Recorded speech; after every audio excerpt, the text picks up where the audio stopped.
빼면 될 것 같아요. 오늘 함께 나눌 말씀은 사무엘상 24장 1절로 7절 말씀입니다. 우리 다 같이 한번 말씀 읽을까요? 시작.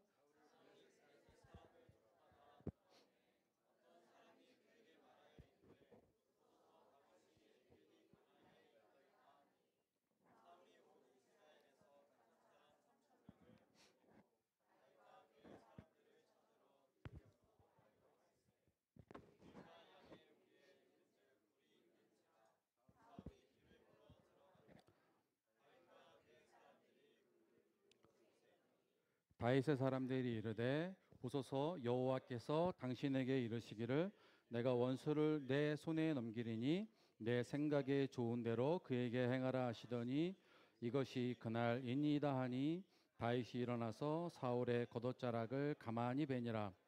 그리한 후에 사울의 옷자락 뱀으로 말미암아 다윗의 마음이 찔려 자기 사람들에게 이르되 내가 손을 들어 여호와의 기름 부음 받은 내 주를 치는 것은 여호와께서 금하시는 것이니 그는 여호와의 기름 부음을 받은 자가 됨이니라 하고 다윗이 이 말로 자기 사람들을 금하여 사울을 해하지 못하게 하니라.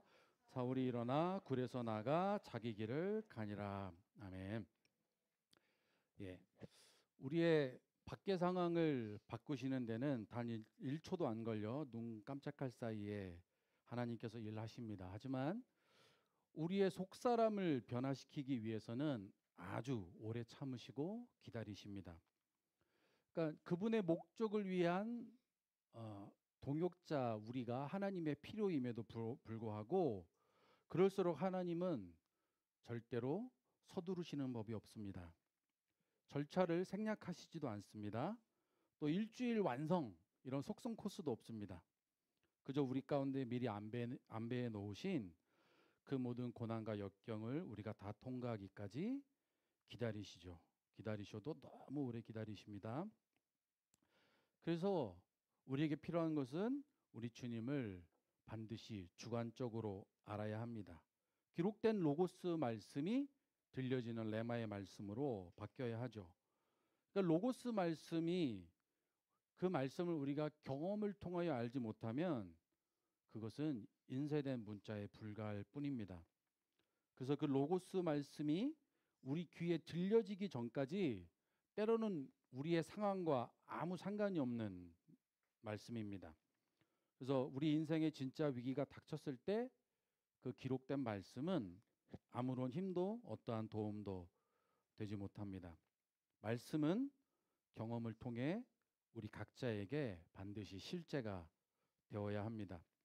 그 진리를 저에게 깨닫게 해준 첫 번째 말씀이 3년 전 제 인생에서 가장 어렵고 고통스러운 시간을 통과할 때 받은 빌립보서 4장 6절에서 7절의 말씀이었습니다. 다 같이 한번 읽어보겠습니다. 시작.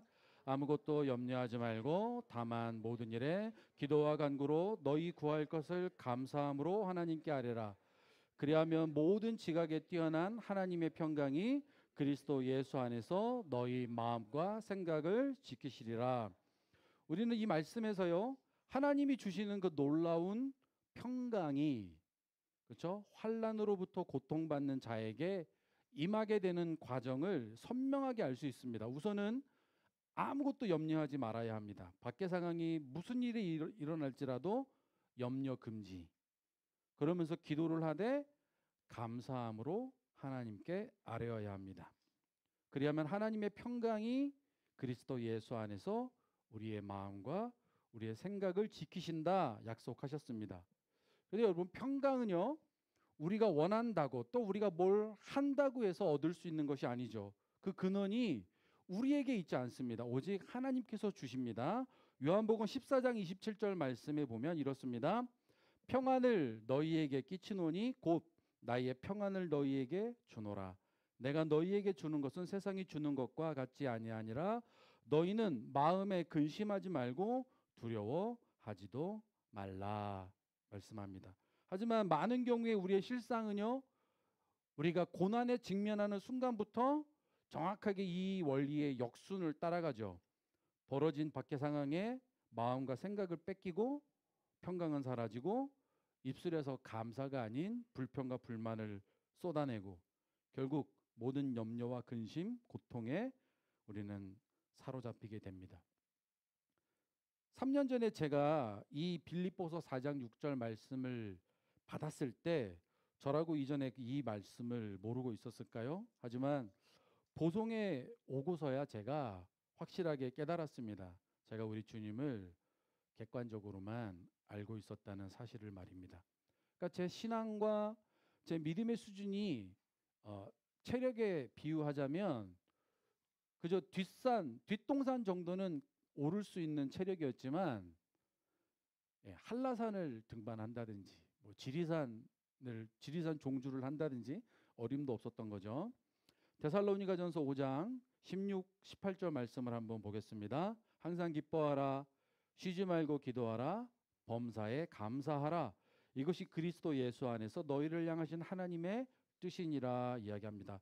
18절에 범사에라는 말은 말씀 그대로 모든 일 속에서 어떤 상황 속에서도를 의미합니다. 그 다음에 감사하다라는 이 헬라어 유카리스테오라는 단어인데요. 이것은 조언을 나타내는 유와 그 다음에 카리스, 은혜를 나타내는 단어가 합쳐진 합성어입니다. 유카리스테오. 그러니까 이 감사라는 단어 자체가 벌써 뭘 전제하고 있어요? 은혜를 전제로 하고 있는 것입니다. 그래서 감사는 특별히 깊은 수준과 높은 차원의 감사는요. 어떤 상황이나 조건이나 결과에 반응하는 것이 아니라 우리가 이미 받은 은혜의 근거에서 그렇죠? 그 은혜를 알고 경험한 자만이 우리는 진정으로 감사를 표현할 수 있는 것입니다. 그래서 범사에 감사하라 이 두 말씀은요. 어떠한 상황 속에서도 이미 받은 바 은혜를 기억해냄으로써 지금 통과하고 있는 이 고난 역시 넉넉히 이길 수 있음에 감사를 고백하라는 하나님의 초청이요 명령입니다. 그러나 우리의 천연적인 생명이 어때요? 그대로 놔두면 언제나 상황을 우리는 부정적으로만 바라보기가 쉽습니다. 그러므로 우리가 고난에 찾아왔을 때 어떻게 해야 되냐면 이 감사가 우리의 습관이 될 수 있도록 훈련의 필요가 있는 것입니다. 그래서 감사는 고난을 해석하는 고난에 대한 신앙의 해석이요 또 삶의 적극적 태도입니다. 성경에서 이러한 삶의 태도를 가졌던 그래서 제가 기억하고 있는 사람이 바로 열왕기하 4장의 수넴 여인입니다. 벌써 제 설교에 세 번째 등장합니다. 이 여인이 자주 등장하네요. 남편이 늙어서 발할 수 없는 징에 하나님의 사람 엘리사를 통해 아들을 품에 안았죠. 그때 여인은 아마 누구보다도 감사했을 것입니다. 그런데 몇 년이 지나 아이가 여인의 무릎 위에서 죽었습니다. 그 고난이 왔을 때 이 여인이 취한 행동과 입술의 고백에 한번 이 시간 집중해 보시기 바랍니다. 열왕기하 4장 21절 26절의 말씀입니다. 그의 어머니가 올라가서 아들을 하나님의 사람의 침상 위에 두고 문을 닫고 나와 그 남편을 불러 이르되 청하건대 사환 한 명과 나귀 한 마리를 내게로 보내소서. 내가 하나님의 사람에게 달려갔다가 돌아오리이다 하니 그 남편이 이르되 초하루도 아니요 안식일도 아니거늘 그대가 오늘 어찌하여 그에게 나아가고자 하느냐 하는지라. 여인이 이르되 평안을 비나이다 하니라. 이에 나귀의 안장을 지우고 자기 사환에게 이르되 몰고 가라. 내가 말하지 아니하거든 나를 위하여 달려가기를 멈추지 말라 하고 드디어 갈멜산으로 가서 하나님의 사람에게로 나아가니라. 하나님의 사람이 멀리 서서 그를 보고 자기 사환 게하시에게 이르되 저기 수넴 여인이 있도다. 너는 달려가서 그를 맞아 이르기를 너는 평안하냐? 내 남편이 평안하냐? 아이가 평안하냐? 하라 하였더니 여인이 대답하되 평안하다 하고. 이런 갑작스러운 아들의 죽음 앞에서 이 여인이 보여준 일련의 모습에서 제가 놀랬던 것은 뭐냐면 그녀가 사람으로부터 위로를 구하지 않았다는 겁니다. 위로를 구하기는커녕 뭐예요? 남편에게조차 아들의 죽음을 알리지 않았습니다. 그녀는 자신이 무엇을 해야 되는지 가장 잘 알고 있었어요. 하나님의 사람에게로 나아갔습니다. 그죠? 그 먼 길을 뭐 했을 것 같습니까? 기도했겠죠. 그죠? 그리고 그 과정에서 그녀는 두 번의 평안을 고백합니다. 평안을 비나이다, 평안하다. 이 두 고백에요. 우리는 서로 다른 그 뉘앙스가 잘 느껴지지 않아요. 자료 한 번만 보실까요? 23절에는요. 영어에 It shall be well 이라고 돼 있어요. 이거는 뭐냐면 평안할 것입니다 라고 이야기하고 있고 26절에는요. It is well 이라고 하는 이제 평안합니다 라고 되어져 있습니다. 그러니까 첫 번째 평안은요. 상황이 나아질 것을 기대하고 바라는 믿음의 선포입니다. 그리고 이어서 하나님의 사람 게하시를 만나는 순간에 외쳤던 두 번째 평안은 뭐냐면 이제 괜찮습니다. 이제 평안합니다. 하나님께서 행하실 것을 전적으로 신뢰하고 고백하는 믿음의 확신입니다. 그러니까 뭐예요? 믿음의 선포가 믿음의 확신으로 지금 바뀌고 있는 것입니다. 방법은 주님께 있습니다. 그러니까 주님께서 그녀가 그 믿음의 확신을 갖고 그렇게 할 수 있었던 근거가 뭐였을까요? 주님이 주시는 마음의 평안이었던 것입니다. 그녀가 올라오는 그 감동을 부여잡고 그리고 뭐 했어요? 그것을 여겼죠. 그리고 그것을 남편과 사환에게 말해냈죠. 우리 목사님께서 되게 중요하게 말씀하시는 것이 뭐예요? 심고 거두는 작업을 그 여인은 했던 것입니다. 그러니까 밖의 상황은 바뀐 것이 없지만 우리의 심령 깊숙한 곳에 평강이 임하면 그것은 이미 응답을 받은 것이죠. 그러므로 우리가 그것을 여기고 우리 입술로 감사를 뭐 해야 돼요? 고백해야 합니다. 밖의 상황은 풀어지는 데는 항상 뭐예요? 시간이 조금 걸릴 뿐입니다. 여러분 그 위대한 전도자 D.L. 무디에 관해서 많이 들어보셨을 겁니다. 호레이시오 스페포드라고 하는 사람은요. 이 전도자 무디의 순회 사역을 재정적으로 후원하는 사람이었습니다. 그는 시카고의 저명한 변호사이자 의과대학의 법리학 교수였으며 그리고 신학교 이사 운영위원이었습니다. 1871년에 자녀 가운데에서 4살 아들이 열병으로 먼저 세상을 떠났습니다. 그리고 얼마 후 시카고 대화재 때 스페포드는 막대한 재정적 손해를 입게 됩니다. 너무 우울했죠. 그래서 스페포드의 담당 의사가 그에게 휴가를 권유하게 됩니다. 마침 영국 런던에서 D.L. 무디의 부흥 집회가 있었기 때문에 스페포드는 그의 온 가족을 부인과 4명의 딸을 데리고 그 유럽으로 여행을 떠나기로 결정합니다. 그런데 배를 타기 직전에 급한 일이 생겨서요. 스페포드는 그 배를 타지 않습니다. 그리고 그의 부인과 4딸을 먼저 그 배에 태워 보냅니다. 313명의 승객을 태운 여객선이 1873년 11월 20일 새벽 2시에 대서양 한가운데서 영국의 범선과 정면 충돌하여 침몰하게 됩니다. 그리고 그 가운데 단 87명이 생존을 합니다.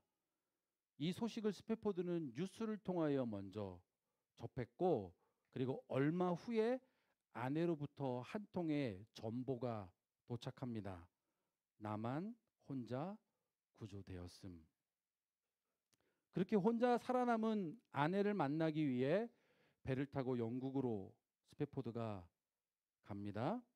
그리고 어느 한 지점에서 그 배의 선장이 다가와 이야기합니다. 이곳이 침몰 사고의 지점입니다. 차가운 바닷물에 빠져 죽은 아이들을 생각하니 도저히 견딜 수 없었던 스페포드는 자신의 선실로 돌아와 밤이 새도록 고통 가운데 울부짖었습니다. 주님, 저는 주님의 일을 가장 귀하게 여겼고 주님을 사랑했습니다. 그런데 왜 이런 고통을 주님 저에게 주십니까? 저는 이제 어떻게 살아야 합니까? 아침 햇살이 동이 트는데 스페포드에게 빛비춤이 들어왔습니다. 그에게 수냄 여인의 말씀이 생각이 났습니다. 말씀이 들려지고 깨달아지는 순간 스페포드에게도 동일하게 하나님의 평강이 임했습니다. 그리고 그는 펜을 들어서 그 감동을 적어 내려갔습니다.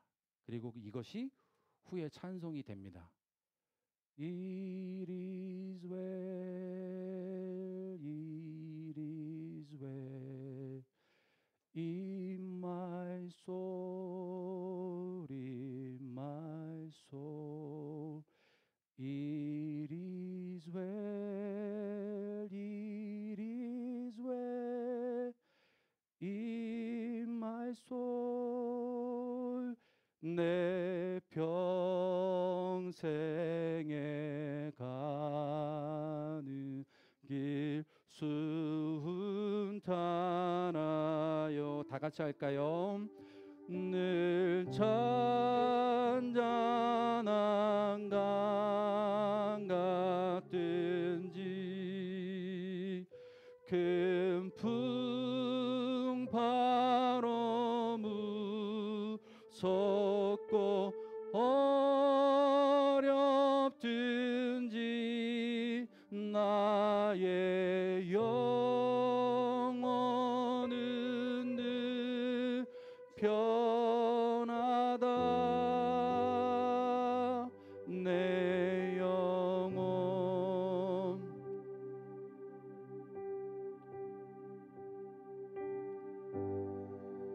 평안해. 내 영혼, 내 영혼 평안해. 아멘. 오늘 본문의 다윗이 그런 사람이었습니다. 정확히 말씀드리자면 그런 사람이 되기까지 하나님의 다루심과 하나님의 이끌림 안에서 다윗은 훈련되어 갔습니다. 하지만 어린 다윗이 견뎌야만 했던 그 고통들을 한번 생각해 보십시오. 그가 자신이 당한 고난의 의미를 처음부터 온전히 이해하고 받아들일 수는 없었을 것입니다. 사사시대 350년을 지나고 왕정시대에 들어서서 첫 번째 선택은 사울이었습니다. 하지만 그는 어제의 사람이었습니다. 사울은 다리를 절지 않았습니다. 야곱이 받았던 다루심이 사울에게는 없었습니다. 그 과정을 뛰어넘고 왕위에 올랐죠. 이 말의 의미는 사울 안에 그의 타고난 천연적인 성품이 처리되지 않고 여전히 그대로 있었던 것입니다. 그러니까 사람의 관점에서는 좋은 일이죠. 갈아지고 파쇄되는 과정이 없었으니 몸은 편하죠. 그리고 우리도 할 수만 있다면 그러기를 심히 원하죠. 대가 지불 없이 어려움 없이 성공과 성장과 성과를 원하죠. 하지만 그 일이 하나님께는 결코 좋은 것이 아닙니다. 결국 사울은 하나님의 명령을 따르지 않습니다. 블레셋과의 전투에서 정한 기일에 사무엘이 나타나지 않자 백성이 흩어지자 그 스스로가 번제와 화목제물을 드렸습니다. 제사만 올리면 하나님께서 자신을 위해 역사하신다고 그렇게 믿고 싶었던 것이죠. 기복신앙입니다. 또 아말렉과의 전투에서 그 모든 것들을 진멸하라는 하나님의 말씀을 거역하고 양과 소의 가장 좋은 것, 기름진 것과 어린 양과 모든 좋은 것들을 남기었습니다. 백성을 두려워하여 그들의 말은 듣되 여호와의 목소리를 청종하지 않았습니다. 결국 사무엘이 이렇게 이야기합니다. 왕이 여호와의 말씀을 버렸으므로 여호와께서 왕을 버려 이야기합니다. 하나님의 선택은 이제 다윗입니다. 사무엘상 17장 13절입니다. 사무엘이 기름불병을 가져다가 그의 형제 중에서 그에게 부었더니 이날 이후로 다윗이 여호와의 영에 크게 감동되니라. 뒤이어 이어지는 사건이요. 이방 나라 블레셋과의 전투에서 다윗이 거인 골리앗을 쓰러뜨립니다. 다윗의 승전보는 삽시간에 이스라엘 전역에 퍼졌고 그가 돌아올 때에 이스라엘의 모든 여인들이 성읍에서 나와 춤을 추며 노래했습니다. 사울이 죽인 자는 천천히요 다윗은 만만이로다. 보세요, 여러분. 다윗의 머리 위에 기름이 부어지고 다윗은 여호와의 영에 크게 감동되었습니다. 그리고 백성들은 위기의 이스라엘을 구한 그 승리의 주역 다윗에게 열렬히 환호하기 시작했죠. 이때 다윗의 마음이 어땠을까요? 여러분, 그의 마음이 요동이 없이 차분했을까요? 반면 하나님의 마음은 여러분 어땠을까요? 다윗을 향한 노랫소리가 이스라엘 전역에 울려 퍼질 때 하나님께서는 그 어느 때보다 위기감을 느끼셨을 것 같습니다. 그래서 하나님이 다윗을 향한 다루심을 시작하십니다. 사무엘상 18장 8절로 12절의 말씀입니다. 우리 다 같이 한번 읽겠습니다. 시작.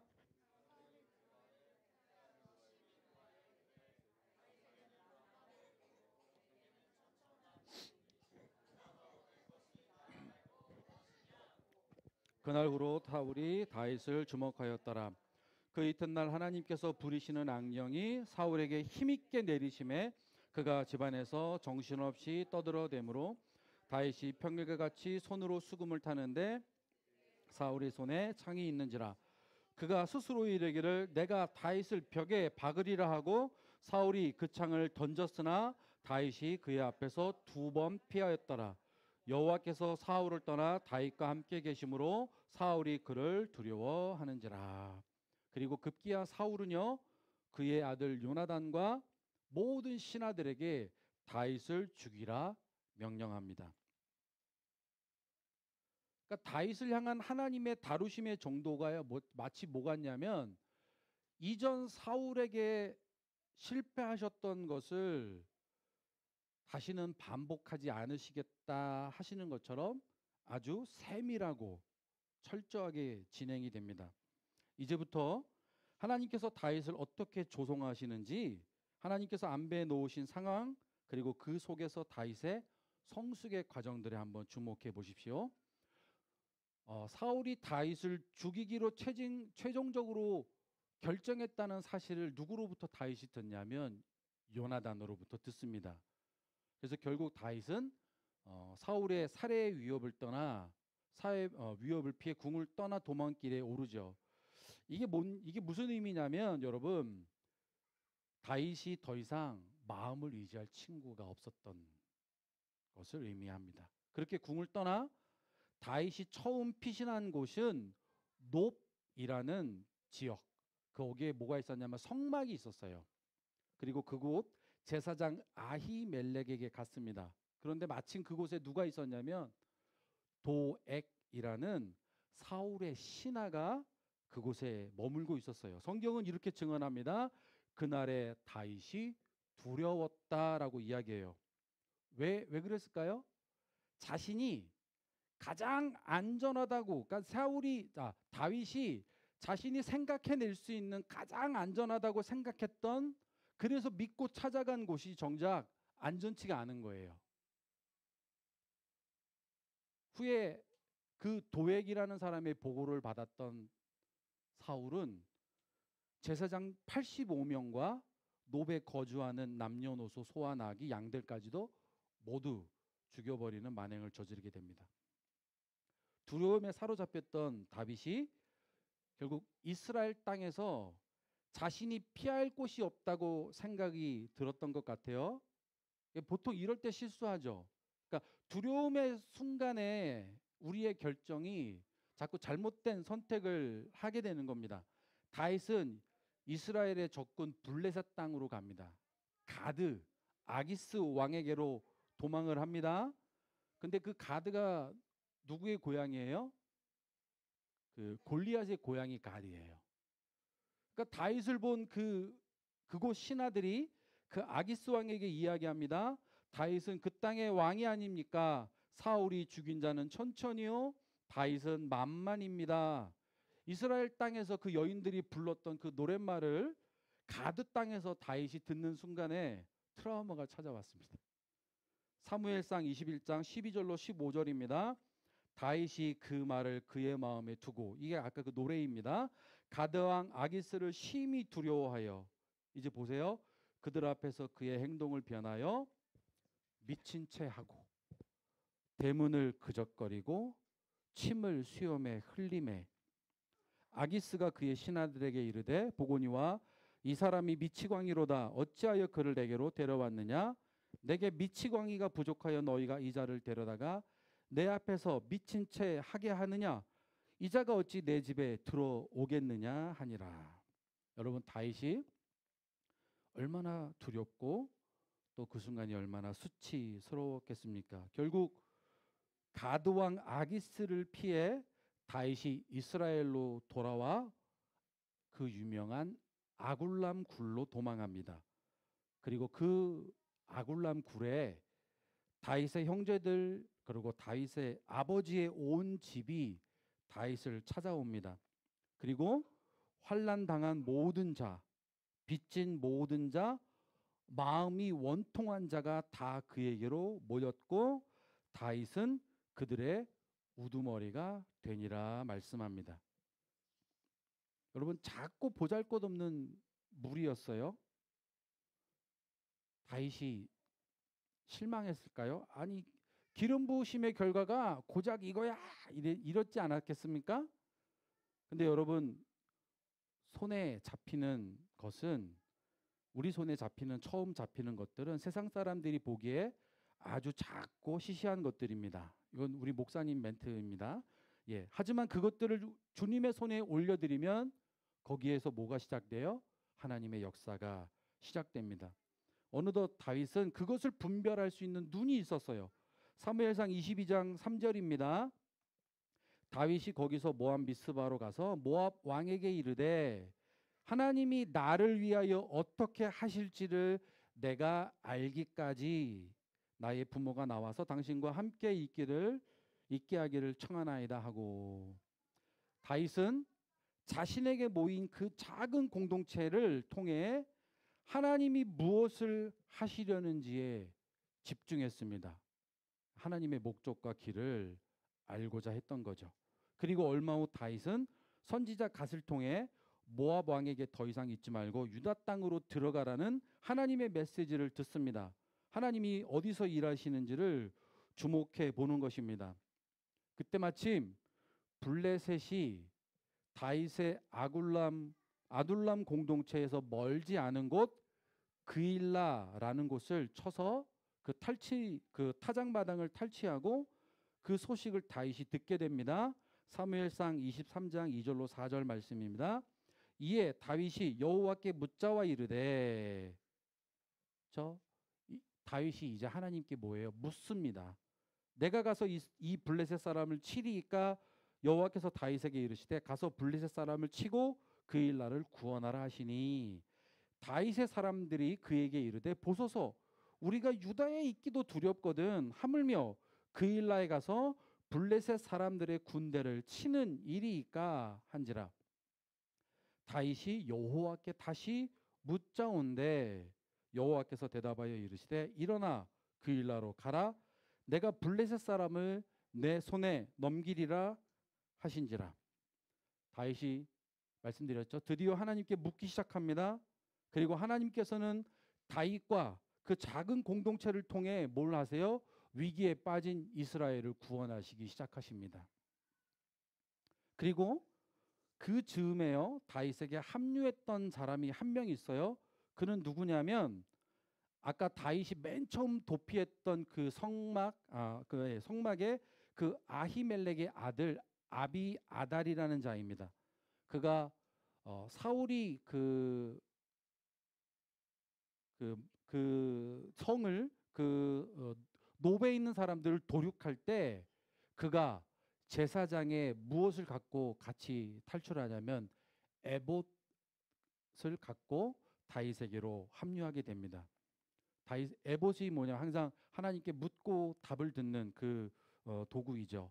그러니까 이때부터 뭐냐면 하나님께서 모든 일에 있어서 하나님이 다윗을 구체적으로 인도하시는 순간입니다. 성경은 이렇게 이야기합니다.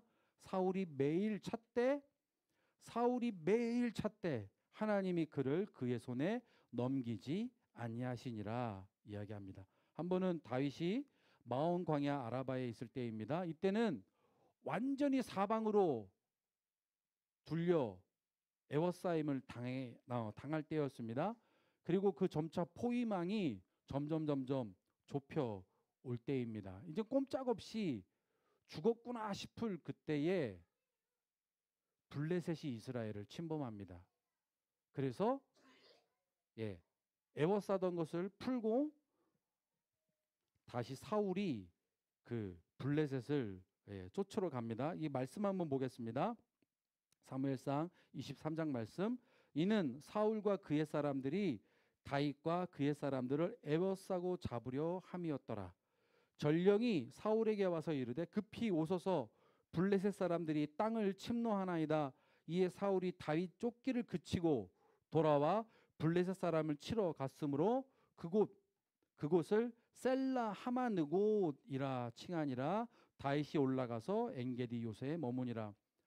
앞에 한 번만 잠깐 보실까요? 셀라 하마느곳, 분리하는 바위입니다. 그러니까 하나님께서 다윗을 사정없이 밀어붙이지만 여러분 셀라 하마느곳, 분리하는 바위를 두심으로 악이 더 이상 다윗을 침범치 못하도록 막으십니다. 그러니까 여러분에게도 뭐예요? 이제는 정말 끝났구나 하는 순간에 무엇이 있어요? 주님이 남겨주신 여분이 우리의 삶 가운데 여전히 남아있음을 여러분들 믿으시기 바랍니다. 그리고 이제 오늘 읽은 본문입니다. 블레셋 쫓기를 마친 사울이 3,000명을 거느리고 엔게디 광야로 다윗을 쫓기 시작합니다. 도중에 배가 아팠던 사울은 뒷일을 보기 위해 길가 양의 우리 근처 굴로 들어갑니다.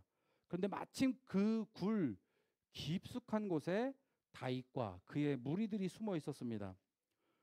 마치 사냥개들로부터 쫓기기만 했던 다윗에게 뭐예요? 역전의 찬스가 찾아온 것입니다.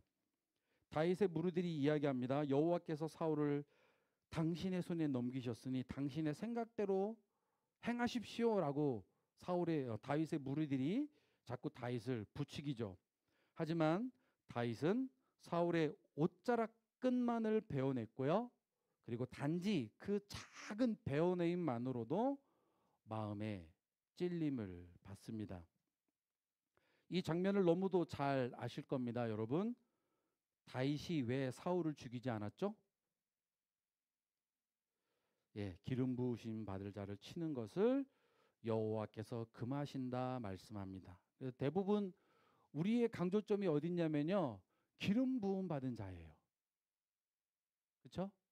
기름 부음 받은 자. 근데 성경 원문의 그 구조상이요, 강조점은 거기에 있지 않습니다.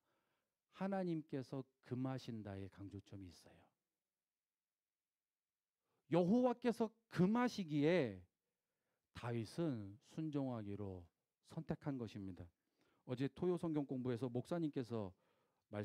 하나님께서 목사님을 통해서 말씀해 주셨어요. 뭐예요? 주님의 통제에 순종하라.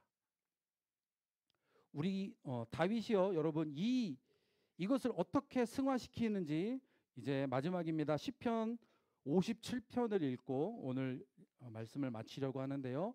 이 시편 57편은요, 제목이 있어요. 뭐라고 되어 있냐면 다윗이 사울을 피해 굴에 있던 때에라는 제목이 붙어 있습니다.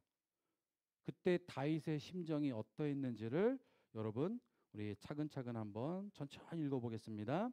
하나님이여 내게 은혜를 베푸소서, 내게 은혜를 베푸소서. 내 영혼이 주께로 피하되 주의 날개 그늘 아래서 이 재앙들이 지나가기까지 피하리이다.